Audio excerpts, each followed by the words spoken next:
රැවෙලා පොඩක් ඉන්නවද? ඔව් ඉන්න.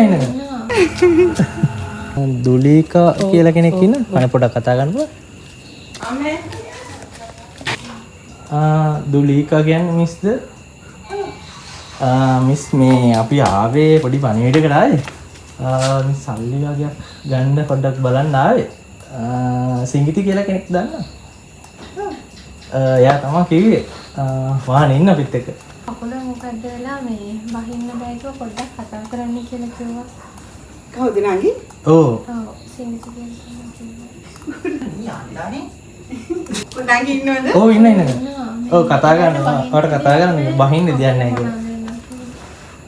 අපිට පාර වෙන්න එයා තමයි මේ රැවෙලා ඔව් අපි මේ කඩවතට ආව ගම. අපි යාලව දන්නවා කලින්. අපිට මේ සල්ලි වගේක් ඕන වෙලා තමයි පොඩියට වරන්න ආවේ.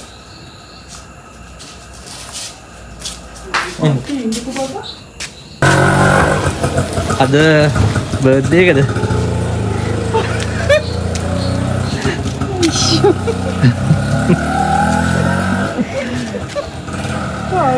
බැලුවද කවුද කියලා? කවුද එවන්නේ නැත්තේ?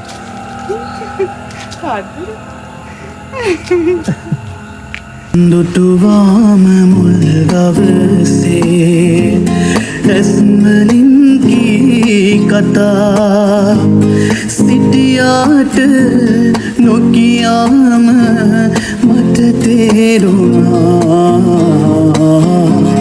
සසරේම ආවිලසේ ආදරේ දල්වාලා නුඹ ගාව නැවතිලා මාසනසුනා මේ ටිකත් ආදරෙන් කියන්න කිව්වා.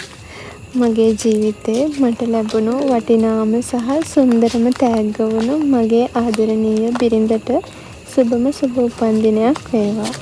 මගේ හිතේ තියෙන සතුට දුක හැමදේම තේරුම් අරන් හැම මොහොතකම මගේ ළඟින්ම හිටපු ඔයා මගේ මුළු ලෝකයමයි. ඔයා මගේ ජීවිතයට ආවට පස්සේ තමයි මට ජීවිතයේ ඇත්තම සතුට සහ ආදරේ කියන්නේ මොකක්ද කියලා තේරුනේ. පවුල වෙනුවෙන් මං වෙනුවෙන් ඔයා වෙන කැපවීම සහ දක්වන ආදරයට මම හදවතින්ම ගෞරව කරනවා. අද වගේම හැමදාමත් ඔයාගේ මූණේ ඔය ලස්සන හිනාව මේ විදිහටම තියෙන්න කියලා මම ප්‍රාර්ථනා කරනවා. ඔයාගේ හැම හීනයක්ම බලාපොරොත්තුවක්ම අඩුවක් නැතුව සැබෑ වෙන සුන්දර අනාගතයක් ඔයාට ලැබෙන්න ඕනි.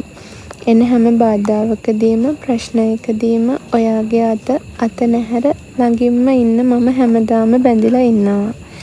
මගේ ජීවිතේ ආලෝකවත් කළ මගේ රත්තරන් මැණිකට නිදුක් නිරෝගී ගොඩාක් සතුටින් පිරි ජීවිතයක් ලැබෙන්න කියලා මම ආදරෙන් ප්‍රාර්ථනා කරනවා. මම ඔයාට මුළු හදවතින්ම ගොඩාක් ආදරෙයි. මොකද කියන්න තියන්නේ යාට? චුඩක් ආදරේ. එහෙනම් එච්චරයි නේද?